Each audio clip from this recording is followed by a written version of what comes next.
Կենտրոնի եթերում անցուդարձն է, եկեք միասին ու կարճ ամփոփենք օրվա կարևոր իրադարձությունները Հայաստանից ու աշխարհից։ Բարի երեկո։ 9 տարի առաջ այս օրը 2016 թվականի ապրիլի 2-ին Ադրբեջանը մասշտաբային ռազմական գործողություններ սկսեց Արցախի ուղղությամբ։ Մարտական 4-օրյա գործողությունների հետևանքով հայկական կողմը ունեցավ ավելի քան 100 զոհ։ Բաքուն խնդիր էր դրել ռազմական արկածախնդրության միջոցով լուծել Ղարաբաղյան կոնֆլիկտը եւ հայերի գոյության հարցը վերջնականապես փակել։ Հետախուզական տվյալով ադրբեջանական կողմն ունեցել է մոտ 700 զոհ, տարբեր բրիգադներ, այդ թվում հիմնական գրոհային ուժը, Յաշմայի հատուկ նշանակության բրիգադը մեծածավալ կորուստներից հետո դարձել է անմարտունակ։ Թշնամու դեմ մինչև վերջին փամփուշտը կռվել է նաև փոխգնդապետ Ռոման Պողոսյանը, զոհվել է հայրենի հադրութը պաշտպանելիս։ Մի աղջիկ երկու տղա ունի, մեծ աղջիկն է, 3 չէ, մի օր ազատվել է, արդեն պապիկա դարձել, բայց չի իմանում։ Շատ խելոք էր, շատ խելոք։ Երևա բանականն էլ է վերջացել ասում այս ծառայությունն եմ սիրում չգնաց, ասել տանեմ տնեմ գործի ասես չես գնեմ է բանակ։ Ես մանուկ հասակից ինքը զենքի սիրահար է, բնության զենքի։ Այսօր եռաբլուր են այցելել Սամվել Շահրամանյանն ու Արցախի պատգամավորները, անմահացած հերոսների շիրիմներին նրանք ծաղիկներ են խոնարհել։ Ինձ թվում է քառօրյա պատերազմից հետո դասեր քաղվել են եւ եթե չլիներ 18 թվականի հեղափոխությունը, ապա կկարողանայինք դիմակայել 20 թվականի Ադրբեջանի կողմից սանձազերծված պատերազմից, քանի որ քառօրյայի ժամանակ առաջի անգամ կիրառվեցին անօդաչու թռչող սարքերը եւ արդեն Հայաստանի Հանրապետությունը իմ ունեցած տեղեկություններով համապատասխան միջոցառումները ձեռնարկել էր հակաօդային պաշտպանության համար, բայց քանի որ լսել ենք տարբեր բարձրաստիճան պաշտոնյաների հարցազրույցներ, որ փոխվել է զենգզինամթերքի ձեռքբերման ռազմավարությունը, դրա համար ունեցանք այն, ինչ ունեցանք։ ՔՊ-ն հիվանդ է, մանդատից հրաժարված Վիլեն Գաբրիելյանի ակնարկը իշխող ուժի պատգամավոր Սարգիս Խանդանյանն է մեկնաբանել։ Նավակ ճոճող մականունով հայտնի պատգամավորը հրաժեշտի գրառման մեջ նշել էր, որ իրենց կուսակցությունն ունի լրջագույն առողջացման եւ կերպարանափոխման կարիք։ Կուսակցությունը հիվանդ չէ, բայց նույնիսկ առողջ մարդը շատ հաճախ գնում է առողջարան, որպեսզի ավելի լավ զգա իրեն, իսկ կուսակցությունը միշտ ավելի լավը դարձնելու, իսկ կուսակցությունը որ խնդիրներ կան, դա որևէ մեկը չի բացառում, ավելի լավը դարձնելու խնդիր կա եւ կրկին ասում եմ, որ շատ գնահատում եմ պարոն Գաբրիելյանի քայլը ու շատ ափսոսում եմ, որ նրա նման գործընկեր չեմ ունենալու խորհրդանում, բայց ունեմ նրա նման Իսկ իշխանություն Պարոն Խանդանյան, պարոն Վիլեն Գաբրիելյանը կարծում է, որ Նիկոլ Փաշինյանն էլ պետք է, Նիկոլ Փաշինյանի վրա էլ պետք է այդ առողջացման գործընթացը տարածվի։ Ես չեմ լսել այդ մեկնաբանը։ Որովհետև դեռ չեմ հրապարակել այդ հարցազրույցը, դեռ չեմ հրապարակել։ Հրապարակեք, այդ ժամանակ էլ ես հրապարակային արձագանքի։ Լավ, իսկ դուք ինչ եք կարծում, ՔՊ-ում ինչը պետք է փոխել, այսինքն կարծում եք, որ պետք է ինչ-որ աշխատանք տարվի, որպեսզի պատգամավորները այդպես չհանրային վայրում այդպես չարձագանքեն, այստեղ կանգնած ձեր մեկ այլ գործընկեր լրագրողին չվիրավորի, այդ ուղղությամբ պետք է տանել աշխատանքներ, թե օրինակ քաղաքական ծրագրի հետ կապված պետք է լինի առողջություններով էլ մենք ինչպես կորեկտ դրսևորվել, դրանից պետք է սկսել։ Նաև ես գիտեմ, որ կուսակցության վարչությունը նաև աշխատում է բարեվարկության նորմերի այդ կանոնակարգի վրա։ Իրանը մտադիր է անհապաղ կանխարգելիչ հարված հասցնել Չագոս կղզիներում գտնվող ԱՄՆ ռազմակայանին, որտեղ տեղակայված են B-2 ռմբակոծիչները, նախքան Թրամփն այդ ռազմակայանը կօգտագործի Իրանի վրա հարձակվելու համար, գրում է The Telegraph-ը։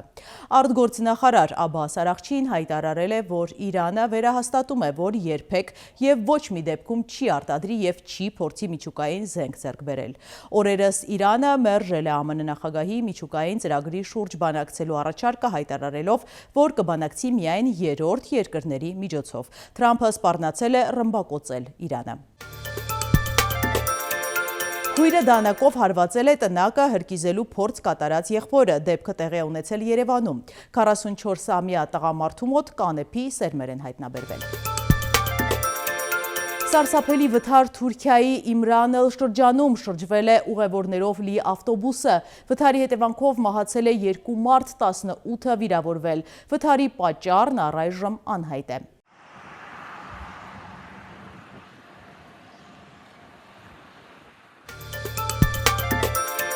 F-35 կործանիչները չեն գնա Թուրքիա։ ԱՄՆ կոնգրեսի ներկայացուցիչ Գրեգորի Միքսը վստահեցրել է, որ հանձնաժողովը դեմ կլինի որոշմանը։ Իրենք կապահովեն, որ Հունաստանը շարունակի իր ռազմական առաջընթացը։ Կործանիչների հարցը Դոնալդ Թրամփն ու Ռեջեփ Էրդողանը քննարկել էին մարտի 16-ի հեռախոսազրույցում։ Հռոմի Ֆրանցիսկոս Պապի որոշմամբ հայոց ցեղասպանության նահատակ երանելի Իգնատիոս Մալոյանը կսրբադասվի։ Ցեղասպանության ժամանակ նա ձերբակալվել է տասնյակ քրիստոնյաների հետ եւ բերվել դատարան։ Երբ նրան ասել են, որ կյանքը կխնայեն, եթե իսլամ ընդունի, Իգնատիոս Շուքրալլահ Մալոյանը հայտարարել է, որ երբեք անհավատարիմ չի եղել պետությանը, բայց անհավատարիմ լինել իր կրոնին բացառվում է։ Դրանից հետո նրան խոշտանգել են եւ կարճ ժամանակ անց մահապատժի են ենթարկել։ 2001-ին նա երանելի է հռչակվել Հովհաննես Պողոս II Պապի կողմից։ Առաջարկում եմ միասին թերթել մամուլի էջերը։ Հրապարակը գրում է Վիլեն Գաբրիելյանի մանդատից հրաժարվելու որոշման հարցում ՔՊ-ում հակասական տեղեկություններ են պտտվում։ Նրա մտերիմները վստահեցնում են, որ որոշումը Վիլենինն է, որ օյաղանալուց հետո նա անձամբ դիտել է Գյումրիում իր արկածների տեսանյութերը եւ հասկացել, որ անվայելուչ վարք է դրսեւորել եւ մտերիմներին վստահեցրել է, որ պարտավոր է պատասխան տալ ու մանդատից հրաժարվելու որոշումը Գյումրու դեպքերի հաջորդ օրը չի հրապարակել միայն ընկերների խնդրանքով, որոնք փորձել են համոզել, որ հետ կանգնի։ ՔՊ-ի մյուս թևը ճիշտ հակառակն է պնդում Վիլեն Գաբրիելյանը նախապես իմանալով, որ երեքշաբթի օրը վարչությունում իր հարցը լուծվելու է, առաջ է ընկել եւ տարածել նման հայտարարություն։ Գյումրու դեպքերի հաջորդ օրը նա եղել է ազգային ժողովում շփվել գործընկերների հետ եւ լուտանքներ ստացել նրանցից, թե ինչպես կարող էր խայտառակել իրենց։ Երեկոյան, երբ տեղեկացրել են, որ հարցը հասել է վարչություն ու պետք է ներկայանա բացատրություններ տալու, շտապել է հայտարարություն անել։ Մանդատից հրաժարվելու հայտարարությունում նա նշել է ԱԺ պատգամավորն իր առաքելությունում պարտավոր է չդրսևորել անհարկի վարքագիծ եւ տեղեկացրել է, որ ինքն առաջադրվում է ՔՊ կուսակցության վարչության առաջին ընտրություններում որպես վարչության անդամի թեկնածու։ Ինձ համար միանշանակ է, որ մեր կուսակցությունն ունի լրջագույն առողջացման եւ կերպարանափոխման կարիք գրել է Վիլեն Գաբրիելյանը։ Առանց մանրամասնելու, թե ինչ առողջացման մասին է խոսքը։ Մեր աղբյուրների փոխանցմամբ վերջին միտքը եւս հուշում է, որ Գաբրիելյանն ինքնակամ չի հեռանում եւ ակնարկում է, որ կուսակցությունում հիվանդներ շատ կան, ինքը միակը չէ։ Նույն աղբյուրը գրում է Վիլեն Գաբրիելյանի հետ կատարվածը ճոճել է ՔՊ-ի նավը, ֆրակցիայից մի ստվար զանգված պատրաստվում է քննարկման առարկադարձնել մյուս պատգամավորների հարցը, որոնք պարբերաբար աչքի են ընկնում, որ ստանդարտ պահվածքով, սակայն մնում են անպատիժ, մինչդեռ Վիլեն Գաբրիելյանին համայնքը չներեց։ Դիցուկ Ալեն Սիմոնյանը թքեց Արթուր Հովհաննիսյանը, Ռուստամ Վակոյանը Սպարտալից հայտարարություններ արեցին, Վահագն Ալեքսանյանն աքացի տվեց, Անդրանիկ Քոչարյանը վիրավորում է լրագրողներին եւ ոչ ոք չպատժվեց, անգամ հրապարակային ներողություն չխնդրեց։ Անսասան մնում են իրենց տեղում, եթե Վիլենին չի կարելի, ապա չի կարելի նաև մյուսներին եւ նրանք էլ պետք է մանդատից զրկվեն, ասաց ՔՊԱ-կանը։ Ընդ որում խմբակցությունում կարծիք կա, որ գործընկերները սարքեցին Վիլենի գլխին, որ փուռը տան նրան եւ Գյումրիում գրած պարտության հիստերիան Փաշինյանը նրա գլխին թափի։ Նշենք, որ Գյումրու ԿՊ շտաբում այդ օրը եղել են գրեթե բոլոր հայտնի ԿՊԱ-կանները, շտաբի աշխատանքների կուրացիան իրականացրել է Վահագն Ալեքսանյանը։ Հենց ԿՊԱ-կանների հետ է Վիլենը խմել, իսկ ԿՊ-ում բոլորը գիտեն, թե ինչ է լինում, երբ Վիլենն ալկոհոլ է օգտագործում, ուստի պետք է թույլ չտային, որ փողոց դուրս գար։ Հրապարակում կարդում ենք գլխավոր դատախազ Աննա Վարդապետյանը կրկին ԱԺ կգնա։ Այս անգամ ներկայացնելու իր ղեկավարած համակարգի 2024 թվականի հաղորդումը ըստ օրենքի ԱԺ-ն քննարկում եւ իգիտություն է ընդունում։ Շուրջ 200 էջից 30-ը նվիրված է դատախազի միջազգային այցերին, հանդիպումներին, լուսանկարներով ցուցադրել են նրա նվաճումները։ Հաղորդման համաձայն 23 թվականի համեմատությամբ ոչ մեծ ծանրության հանցագործությունների դեպքերն աճել են 337-ով, 2023-ին 20024։ Միջին ծանրության հանցագործությունները նվազել են 595-ով, 2023-ին 12848, ծանր հարցագործություններինը նվազել են 598-ով, 2023-ին 6116, առանձնապես ծանր հանցագործություններն աճել են 422-ով, 2023-ին 1678։ Ժողովուրդը գրում է մարտի 31-ին անհետ կորած զինծառայողների ծնողների հետ հանդիպմանը ազգային ժողով էր եկել նաև արդարադատության նախարար Սրփուի Գալյանը։ Սակայն ԱԺ-ի իրարանցումից հետո ծնողները այդպես էլ ոչ լսել են նախարարի ձայնը, ոչ էլ տեսել են նիստերի դահլիճից հեռանալուց հետո նրա վերադարձը։ Ժողովուրդ օրաթերթի եզրույթում նիստից առաջ Սրփուի Գալյանը ասել էր, որ օրենք են քննարկելու, սակայն երբ ծնողները դահլիճում աղմուկ էին բարձրացրել ու Գեգամ Նազարյանին ԱԺ միջանցքում հաթաթայ էին տալիս, նախարար Գալյանը հուզված լքեց նիստերի դահլիճն ու այդպես էլ չվերադարձավ։ Հիշեցնենք, որ մարտի 31-ին անհետ կորած զինվորների ծնողները ազգային ժողովում էին հանդիպումը թեժանցավ ու քննարկման ժամանակ ծնողները պահանջեցին, որ իրենց որդիների վերաբերյալ հարցերին պատասխանելու համար խորհրդարան ներկայանա Արսեն Թորոսյանը, ով եղել է առողջապահության նախարարը, եւ Մհեր Բիշարյանը, որը առողջապահության նախարարության դատաբժշկական գիտագործական կենտրոնի տնօրենն է եղել, սակայն նրանք անհետացան։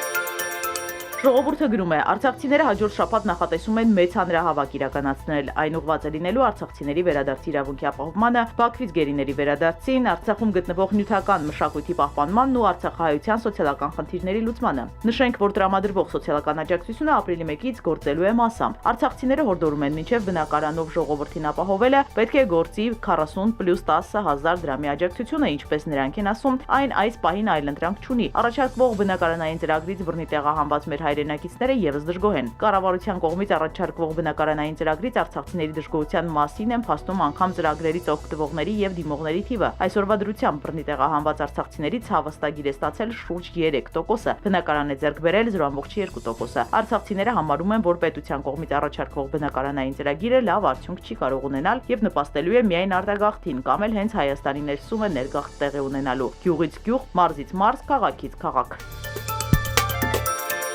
Forbes USA-ը հրապարակել է դոլարային միլիարդատերերի համաշխարհային վարկանիշը, որում ներառված են նաև հայկական արմատներ ունեցող մեծահարուստներ։ 717-րդ տեղում 54-ամյա Ալբերտ Ավդոլյանն է 5 միլիարդ դոլարով։ 1072-րդ տեղում 92-ամյա Էդուարդո Էրնեկյանն է 3.4 միլիարդ դոլար, 1141-րդ հորիզոնականը կիսում է Ռուսաստանաբնակ 59-ամյա Սամվել Կարապետյանն ու 57-ամյա Սերգեյ Գալիցկին 3.2 միլիարդական դոլար կարողությամբ։ 2019-րդ տեղում 44-ամյա Քիմ Քարդաշյանն է 1.7 միլիարդ դոլար։ Եղանակ տեղումներ են սպասվում, ջերմաստիճանը կնվազի 3-ից։